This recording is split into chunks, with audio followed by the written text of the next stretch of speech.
저는 그 사도행전 2장 41절 이하 47절까지 이 말씀을 볼 때마다 참 속이 많이 쓰립니다. 그것은 한국 교회 현실이 이 초대교회 이 모습과는 너무 먼 거리에 있다고 느껴지기 때문입니다. 저는 안타깝지만 한국 교회를 침몰하는 배라고 생각하고 있습니다. 배가 침몰할 때는 기울지요. 기울어 가다가 결정적인 순간에는 딱 서서 그냥 수직으로 가라앉는 것인데, 한국 교회는 지금 가라앉는 배가 거의 수직으로 서 있는 상태다. 저는 그렇게 보고 있습니다. 예수 믿지 않는 사람들에게 기독교인에 대한 인상을 설문조사 해본 통계를 보아도 그것이 여실하게 드러납니다. 교회를 신뢰한다? 또 기독교를 신뢰한다? 목사를 신뢰한다?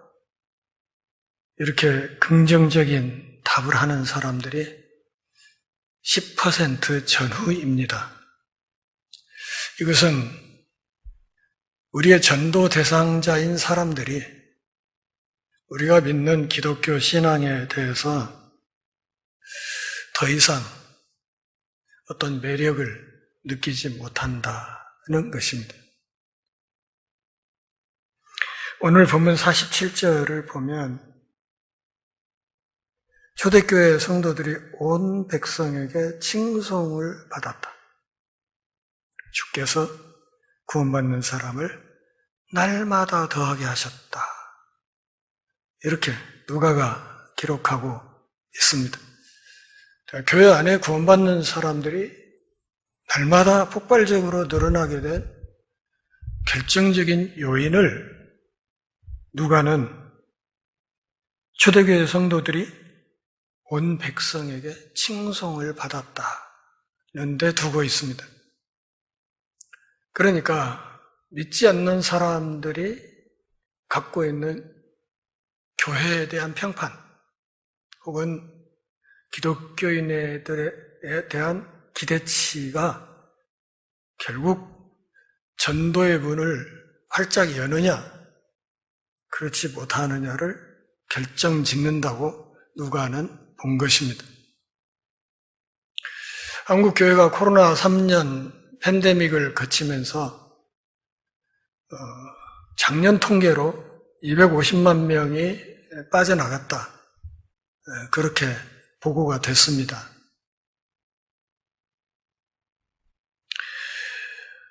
천만 내지 1050만 정도로 보았기 때문에 250만이 빠져나갔다고 하면 대략 한 800만 정도 된다는 것인데, 제가 보기에는 이 숫자도 사실은 상당히 부풀려진 숫자입니다. 800만이 채 안 될 겁니다. 그리고 지금도 각 교회마다 가나안 교인들이 속출하고 있습니다. 가나안 교인이 뭔가는 아시죠? 교회에 안 나가, 이 말을 뒤에서부터 읽으면 가나안이 되죠. 그래서 가나안 교인이 속출하고 있는 상황이어서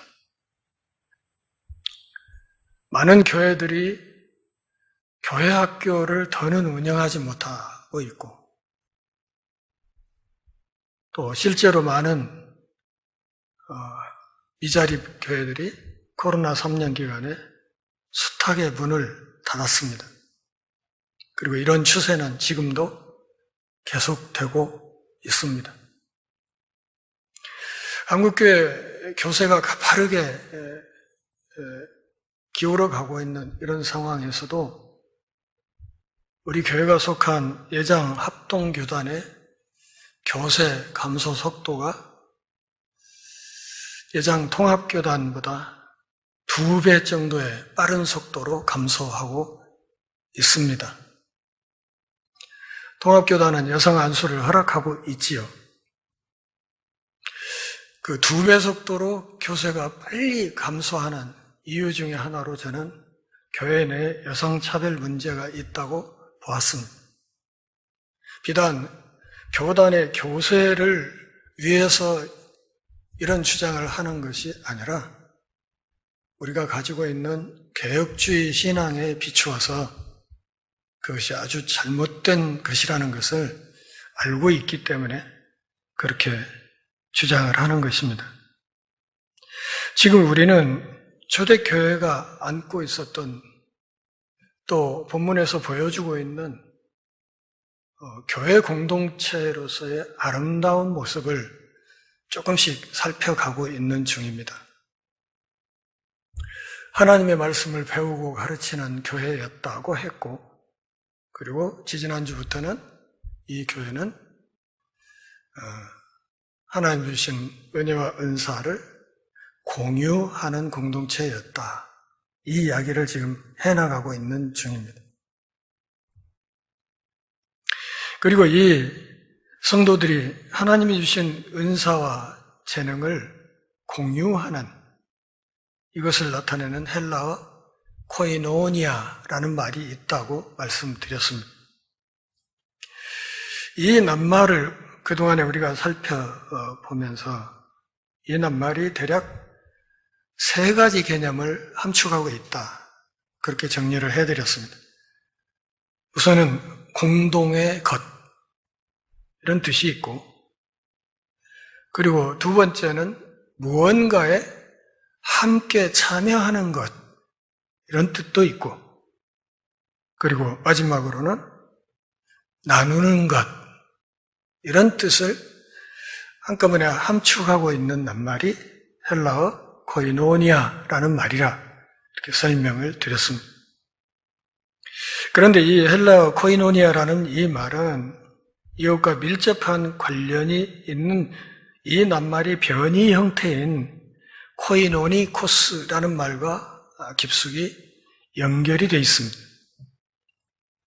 이 코이노니코스라는 이 말은 관대하다 이런 뜻을 담고 있습니다. 그러니까 기독교의 코이노니아의 이 개념의 그 연장선에는 관대하다라는 관념이 들어있다는 것입니다. 제가 언젠가 말씀드렸죠. 성경의 기본 정신을 요약하면 무엇과 무엇이다? 시험 안 보더라도 잘 알고 계셔야 돼요. 한번 드린 말씀은 제가 다시 드릴 기회가 별로 없을 것이기 때문에 기독교의 기본 정신 크게 2가지, 사랑과 환대라고 말씀을 드렸습니다. 그리고 이 기독교의 기본 정신이 사랑과 환대라는 것은 어느 철학자들이 연구하고 개발해낸 개념이 아니고 메시아 예수 그리스도의 오심, 그분의 이 땅에서의 사역, 그분의 삶, 그리고 그분의 가르침 속에 아주 짙게 녹아 있었던 삶의 원리와 원칙이라는 사실을 알아야 됩니다.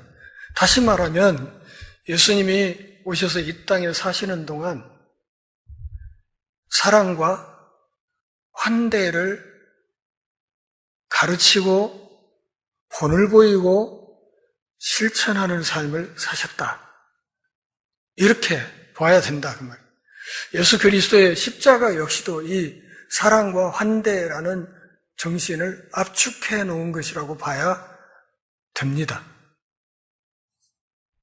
그래서 예수님은 당시 유대인들이 혹은 유대교 지도자들이 멸시하고 천대하고 혐오스럽게 여기고 배제하고 차별했던 사람들, 예컨대 세리나 창녀나 여인들이나 사마리아 여자나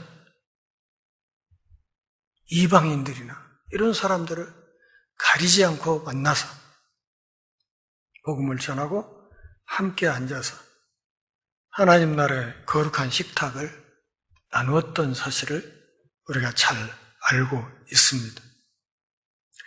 그런 예수님을 본받겠다고 교회당 꼭대기에 십자가를 걸어놓고 건물을 지어놓고 한데 모여서 사는 기독교인들이 오늘날 한국 교회 안에서는 기독교라는 이름을 가지고 열심히 하고 있는 짓들이 무엇인가 하면 차별과 혐오와 배제에 앞장서고 있습니다.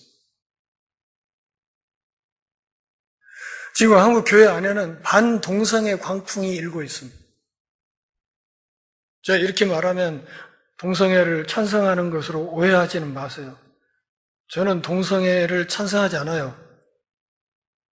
그것이 죄라는 사실도 알고 있어요. 그럼에도 불구하고 동성애자들을 대하는 교회의 태도는 지금의 저런 태도는 안 된다고 생각하는 사람이에요. 이슬람 혐오의 광풍이 불고 있어요. 그 사람들이 자기들이 모여서 함께 자기들의 신에게 예배할 수 있는 뭘 하나 짓는다고 하는데 기독교인들이 우르르 몰려가고 데모하고 또 담당 공무원들에게 압박을 넣고 해가지고 그걸 못하게 해요. 여러분, 기독교가 이 땅에 들어왔을 때 불교 신자들이 오늘날 우리와 같은 태도를 취했다면 우리나라 구석구석에 있는 수많은 교회당 하나도 건축되지 못했을 것입니다. 그러니까 불교도들이 어떤 면에서는 관용을 보였기 때문에 우리가 예배하는 수많은 교회당들이 설 수 있었던 거예요. 대한민국은 기독교 국가가 아니에요. 그래서 헌법이 종교의 자유를 보장하고 있어요. 누가 어떤 종교, 어떤 신앙을 갖든지 헌법이 그것을 기본권으로 보장을 하고 그것을 자유롭게 할 수 있도록 열어둔 나라란 말이에요. 그렇게 해서 이슬람권에 있는 사람들, 그 사람들이 다 이슬람을 과격 근본주의자들이냐? 아니에요. 우리나라 찾아온 이 사람들은 그저 자기 나라에서 너무 전쟁이나 또는 IS의 이 폭정 이런 게 너무 견디기 힘드니까 살 길을 찾아서 대한민국 땅에 피난 온 사람들이란 말이에요. 기본적으로 본질이 난민이다 그 말이죠. 그리고 적어도 이 사람들에게 우리가 복음을 집어넣기 위해서는 벽을 쌓거나 배제시켜버리면 안 되는 거예요. 그들을 환대해서 그들을 따뜻하게 우리 품에 품고 친하게 사람 대 사람으로 친하게 지내면서 기회가 있을 때 그들에게 우리가 가진 이 생명의 복음을 전해야 되는 것이 사실은 가장 중요한 선교 전략이라 그런 말이에요. 그런데 교회 지도자라는 사람들이 이걸 몰라요. 벽 쌓고 밀어내고 고립시켜버리고 그러면 멀쩡한 사람들도 그런 일을 계속해서 경험하다 보면 자연스럽게 악바리가 되는 거 아니겠어요? 그렇지 않습니까? 그러면 그렇게 이 사람들을 우리가 밀어내고 차별했을 때 나중에 이 사람들이 한국 사회에서 어떤 일을 어떻게 할지는 아무도 모릅니다. 문제는 좋은 일을 하는 것은 기대하기 어렵다는 말입니다. 그래서 한국 교회가 이렇게 차별과 혐오와 배제에 앞장서고 있기 때문에 일반 상식을 갖고 있는 안 믿는 사람들이 이 기독교인들을 도저히 이해할 수가 없는 거예요. 쟤네들 왜 저러냐 도대체. 왜 저렇게 하는 거지? 이해를 못하는 거예요. 공감을 하지 못해요. 옛날에 저희 아버님이 돌아가시기 전에 가끔 했던 이야기 중에 그런 말이 있어요.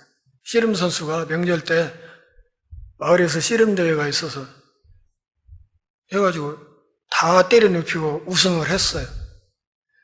그런데 우승을 했는데도 우승했으면 황소를 끌어가야 되잖아.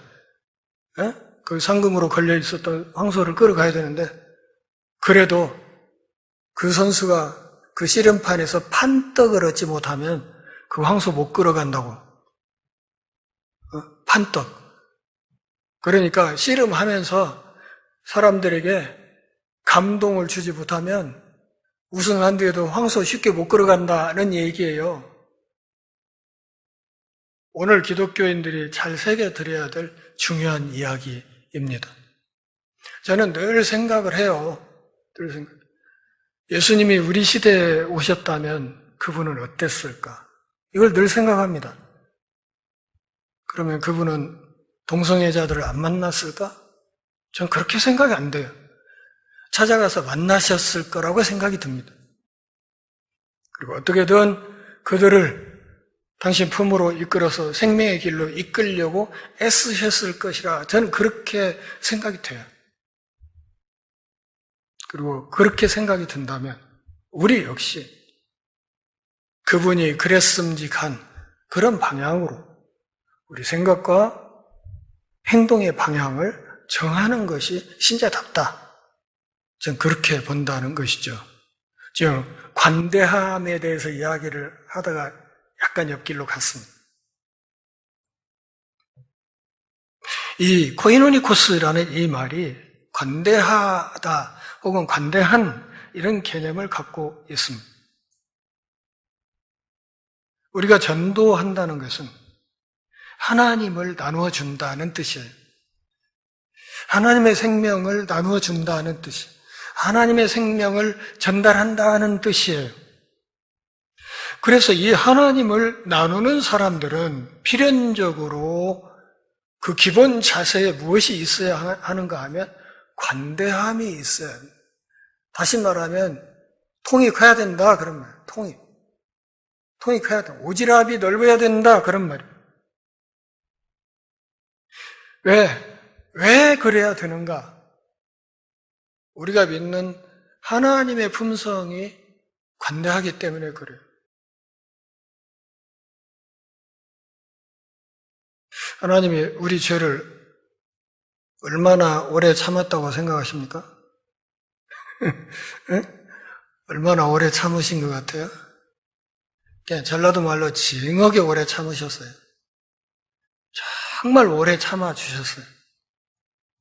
그 끝에 어느 날 우리가 이 복음에 전달되는 복음이 우리 귀에 들어오고 우리 마음이 열리면서 그 복음을 받아서 오늘 우리가 하나님의 양자가 되었어요. 그래서 하나님 나라의 백성이 되고 천국 시민권자가 됐어요. 영원한 생명을 소망 중에 바라보게 됐어요. 그리고 자녀가 되는 특권을 이 땅에서 누리며 살게 됐어요. 이 모든 것이 뭐예요? 우리 아버지 하나님의 관대한 품성의 덕분이다는 것입니다. 그분의 오지랖이 넓었기 때문에 그분이 죄인들을 향해서 정말 넓은 가슴으로 다가오셨기 때문에 우리가 그 복된 생명의 길을 걸을 수 있었다는. 아멘 안 합니까?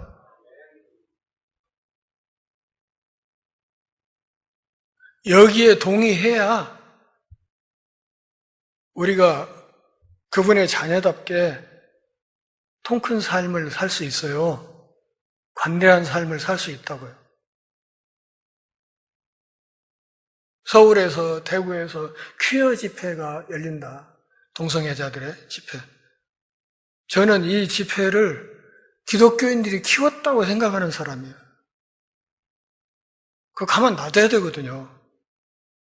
저희들끼리 좋아서 나름대로 뭐 잔치 한판 하겠다는데 남의 잔치에 뭐 하라 하지 마라 할 게 뭐가 있어요. 민주사회에서. 안 그렇습니까? 가만 놔두면, 그리고 그걸 가만 놔두면 전 국민의 80%가 동성애자가 될 것 같습니까? 아니면 90%가 동성애자가 되어서 나라가 망할 것 같습니까? 절대 그렇게 안 되는 거거든요. 안 돼요, 그렇게. 인류 역사상 고대 사회에서부터 오늘까지 동성애자들은 소수로 언제나 있었어요. 어느 시대에나. 그래도 인류 역사에 지구에 와서 살다 간 사람의 대다수는 대부분 이성애자로 살다 갔어요. 오늘 우리도 그렇고. 소수예요. 아주 소수라고. 지금 이걸 반대하고 막 미친 듯이 바람을 몰고 다니는 교회 지도자들은 이걸 용인하면, 가만 놔두면 나라가 뒤집어질 것 같이 이야기하는데요. 아니요. 동성애를 합법화시켰던 수많은 서양의 나라들 하나도 안 망했어요. 사상적으로는 망했다고 생각할지 몰라요. 그런데 인류의 역사 속에 어떤 사상이 한두 가지만 있었던 것도 아니잖아요. 그렇기 때문에 저는 동성애자들이 무슨 퀴어라는 말 자체가 참 가짜는 용어잖아요. 안 그래요? 아주 의지치 않는 말이라고요. 이게 뜻 자체가 아주 안 좋은 말이에요. 그런 걸 걸고 그 사람들이 무지개 깃발 들고 돌아다니면서 한다고 할 때 맞불 집회를 해주니까 더 이게 언론에 돋보이고 이렇게 해서 기사거리가 되고 해갖고 오히려 기독교권이 이것을 홍보해주는 이상한 짓을 해버리는 거라니까요. 그거 가만 놔둬야 돼요. 그러든지 말든지. 그리고 그들을 위해서 기도하고 교회가 할 수 있는 일을 더 열심히 하고 그러면 되는 거예요. 그러면 아무 문제가 없어요. 그런데 우리가 어떤 전략과 전술을 잘못 채택해가지고 오히려 이것을 더 큰 사회적인 심각한 논지로 부각을 시키고 더 홍보를 해주고 하는 이상한 역효과가 나고 있다 그런 말이죠.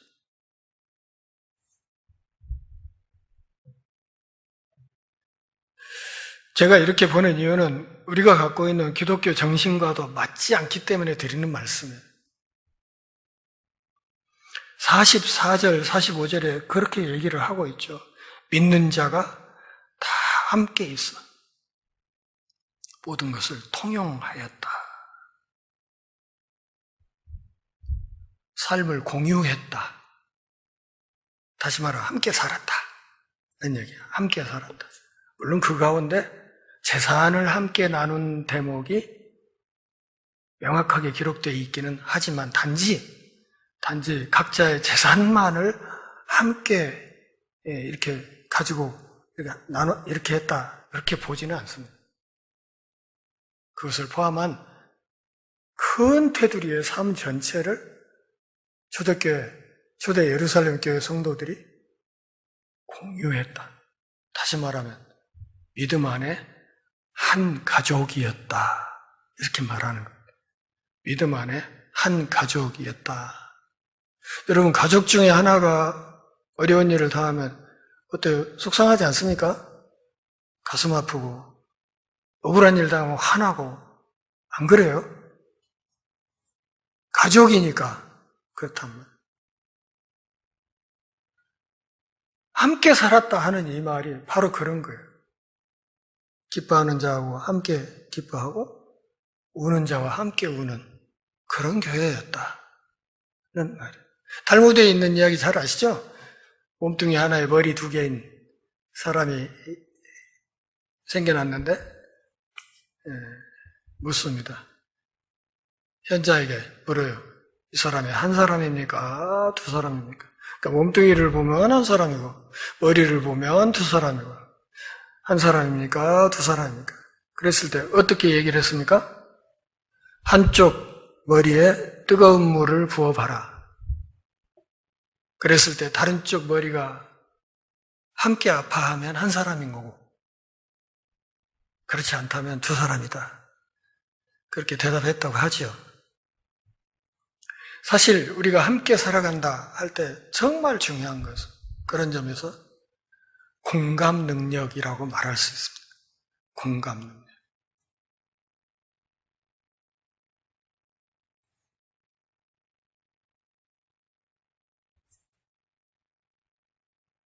그래서 이 사도행전 2장 끝부분의 이 기록을 보면서 어떤 사람들은 기독교를 일컬어서 공산주의다 또 어떤 사람들은 사회주의다. 이렇게 함부로 말을 하기도 해요. 근데 미안하지만 이 초대교회의 이런 모습은 공산주의도 아니고 사회주의도 아니라는 것을 알아야 합니다. 오늘은 아마 이 부분까지 얘기를 하면 시간이 들 것 같네요. 공산주의의 기본 원리가 뭐예요? 공산주의의 기본 원리. 핵심 모토는 이런 거죠. 능력에 따라서 일하고 필요에 따라서 공급받는다. 그러니까 누구나 사람마다 능력이 다 다른데 갖고 있는 능력만큼 일을 해요. 일을 해서 생산을 해. 근데 이 생산이 혼자 하는 생산이 아니라 함께 생산하는 거기 때문에 공산이라고 하는 거예요. 함께. 능력껏, 각자가 가지고 있는 능력껏 함께 생산을 해. 그래서 생산 물품을 총량을 다 모아놔. 그리고 그것을 어떻게 분배해요? 필요에 따라 나눠준다. 어째? 사회가 이렇게 돌아가면 좋을 것 같습니까? 나쁠 것 같습니까? 이게 천국이에요. 어? 공산주의의 이 이론대로 실제로 각자 능력에 따라서 일을 하고 필요에 따라서 공급받는 세상이 되면 이게 하나님 나라지. 딸리 천국이 어디가 있어요? 안 그렇습니까? 그런데 이렇게 좋은 공산주의가 왜 망했을까? 망했잖아요. 소련도 망하고 다 망했어요. 지구촌에 남은 공산 국가래 뭐 중국하고 뭐 베트남 또는 뭐 북한 정도인데 사실은 중국과 북한도 베트남도 자본주의 시장경제 체제를 상당 부분 도입했기 때문에 그쪽도 망했다고 보고 남은 건 북한 하나예요. 북한도 지금 김정은이 개방경제를 할까 말까 몇 년 전부터 정말 머리를 많이 굴리고 있는 상황이에요. 너무 힘드니까. 너무 고립돼서 힘드니까. 그런데 해방 직전부터 소위 항일 투쟁을 했던 그룹 가운데 중요한 한 축이 공산주의자들이었어요. 항일 투쟁을 공산주의자들도 민족주의자들과 함께 손을 맞잡고 열심히 했어요. 독립운동을. 그리고 그 무렵에 해방 후에 한국전쟁이 발발하는 전후에 우리 사회에 머리 좋다고 하는 수많은 지성인들의 약 8할 정도가 다 공산주의였어요. 공산주의자였어요. 왜? 일제에게 수탈을 당하면서 41년 식민 통치를 당하면서 망가지는 조국을 보면서 너무 고통스러운 마음이 이 공산주의 이 이론이 결정적인 해답이 될 것 같았거든. 능력에 따라 일하고 필요에 따라 공급받는다. 얼마나 좋냔 말이에요, 이게.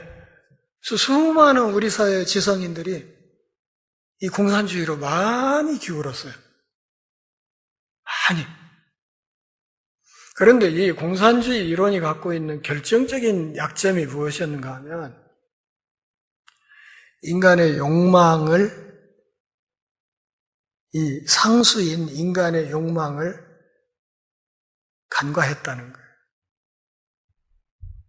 죄로 부패한 인간의 욕망은 능력에 따라 일하고 필요에 따라 공급받는다고 할 때 어떤 본성이 있냐면 능력껏 일을 안 해.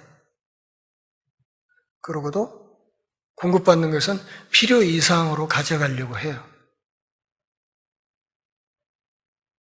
제가 이제 그 대북 지원물자들과 평양으로, 개성으로 많이 왔다 갔다 했잖아요.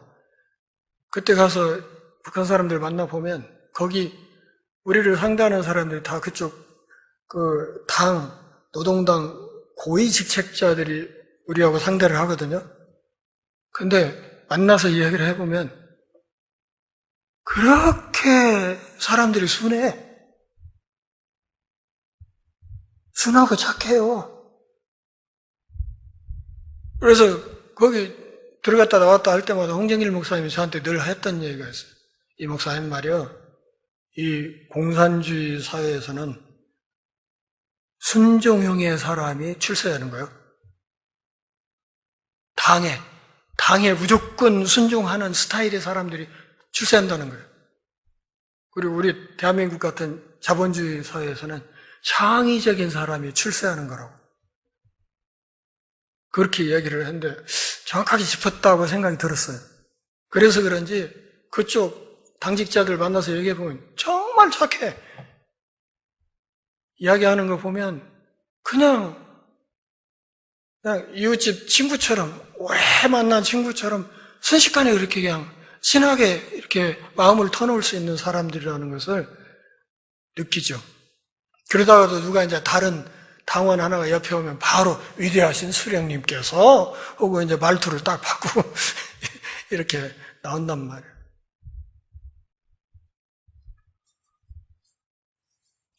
공산주의가 망했던 결정적인 이유는 인간의 욕망을 너무 가볍게 생각한 거예요. 그래서 망한 거예요. 그래서. 그렇기 때문에 성경에 있는 이 이야기를 재산을 함께 나눴다, 함께 살아간다, 이런 이야기를 보면서 기독교가 사실은 공산주의구나 이렇게 생각하면 심각하게 성경을 잘못 보는 것이다. 그런 말. 기독교는 공산주의가 아닙니다. 오히려 기독교는 공산주의의 정반대입니다. 공산주의는 모든 재산을 공유하는 제도입니다. 그런데 공유하되 한 가지 조건이 있어요. 그것은 그 누구도 그 재산을 개인적으로 소유할 권리가 없다는 거예요. 개인 소유권을 전혀 인정하잖아요. 공유를 국가 정책으로 강제하는 거죠. 강제로 공유하게 만드는 거예요. 근데 성경 여기를 읽어보세요. 어디 사도들이 나와서 너희들 재산 다 갖고 이거 함께 다 해야 돼 이런 적이 없잖아요. 없어요. 그렇기 때문에 강제적으로 공유하도록 사회를 몰아가는 이 공산주의 제도는 기독교에서 말하는 이 초대교회 교인들이 실천했던 관대함하고는 아무 상관이 없습니다. 그래서 이것을 공산주의로 보면 안 된다 하는 거예요. 사도행전 5장 나중에 다루겠지만 5장 3, 4절 한번 볼까요? 베드로가 이르되 아나니아야 어찌하여 사탄이 내 마음에 가득하여 내가 성령을 속이고 땅값 얼마를 감추었느냐? 땅이 그대로 있을 때에는 내 땅이 아니며 판 후에도 내 마음대로 할 수가 없더냐? 어찌하여 이 일을 내 마음에 두었느냐? 사람에게 거짓말한 것이 아니요 하나님께로다. 베드로의 이 사도의 이 말을 잘 들여다보면 사도가 사유재산을 인정했습니까? 안 했습니까? 인정했습니다. 그러기에 공산주의가 아니라는 거예요. 사도는 명백히 아나니아와 삽비라에게 사유재산권을 인정했어요. 집을 그대로 갖고 있을 때도 너희 거고 그걸 판 돈도 너희 거고 너희가 마음대로 할 수 있는데 문제는 그 돈 가운데 절반을 떼어서 감추어두고 절반만 갖다 바치면서 이게 집한 돈 전부라고 교회 앞에 위선을 행하면서 가식을 떨면서 교회 질서를 어지럽히는 성령을 근심케 하는 죄를 지었다는 거예요. 그 징벌의 대가가 뭐였어요? 부부가 한 날 죽는 거였어요. 무서운 것이죠. 나중에 말씀드리겠지만 초대교회 성령이 다스리는 교회는 진짜 무서운 공동체였어요. 어떻게 보면 별건 아닌 것 같아 보이는 거짓말 한마디, 아주 사소한 위선과 거품, 이것이 교회 질서를 어지럽힐 위험이 있다고 하나님이 판단했을 때는 그냥 즉각 처단하고 정리해버렸다는 거죠. 제가 여러분들에게 교회를 너무 쉽게 보지 말라는 이야기를 가끔 했는데, 그래서 하는 얘기예요. 교회 이렇게 쉽게 보면 안 됩니다. 교회가 그리스도의 몸이라고 하면, 교회가 그리스도의 신부라고 하면 이거 쉽게 보면 안 되는 겁니다. 왜? 여러분, 저도 남편이고 아내가 있고, 근데 어떤 남자라도 자기 아내를 누가 건드린다, 와서 집착된다, 뭐 스토킹을 한다, 그거 가만둘 것 같습니까? 그거 가만 안 두죠. 마찬가지예요. 신랑 되신 그리스도께서 당신의 신부인 교회를 해코지하거나 그것을 허무는 길을 걷는다고 했을 때에는 그거 하나님 편에서 즉각 정리해버릴 수도 있다는 사실을 알아야 된답니다. 그런 점에서 교회 공동체를 빠개는 사람들의 죄는 결코 가볍지 않습니다. 두고 보시면 합니다. 베드로는 명백히 사유재산권을 인정했어요. 그것을 네가 집으로 가지고 있든지 팔아서 돈을 어디다 처분하든지 그거 다 네 자유다. 네 마음대로 할 수 있는 것이다. 문제는 그럴 자유가 있음에도 불구하고 교회 공동체 앞에서 조금 바치고 많이 바친 것처럼 허세를 부리면서 자기를 거품으로 포장하면서 교회 질서를 어지럽히면서 교회 위선이 들어오도록 통로를 열면서 성령의 전인 교회를 어지럽히는 짓을 거침없이 행했다는 거예요. 이것을 사도 베드로가 명확하게 지적한 겁니다. 베드로가 뭐 투시 은사가 있어갖고 그거 알아봤을까요? 아니에요. 성령 하나님께서 베드로에게 그런 지혜를 주셨기 때문에 그것을 베드로가 간파할 수 있었다. 그런 말이에요. 기독교는 결코 공산주의가 아닙니다. 다음 시간에는 우리가 믿고 있는 이 진리는 사회주의가 아니라는 말씀을 조금 더 드리면서 이야기를 끌고 가겠습니다. 기도하겠습니다. 하나님 아버지, 오늘도 우리가 함께 모여 경배하며 주의 말씀 들으며 우리 생각과 신앙을 추스릴 기회 주셔서 고맙습니다. 삶이 다하는 그날까지 예수 그리스도를 믿어 하나님의 자녀된 사람답게 관용의 정신으로 세상의 모든 사람들을 품고 그들에게 그리스도의 생명을 나누어 줄 수 있는 신실한 전도자들 다 되게 하옵소서. 예수님의 이름으로 기도합니다. 아멘.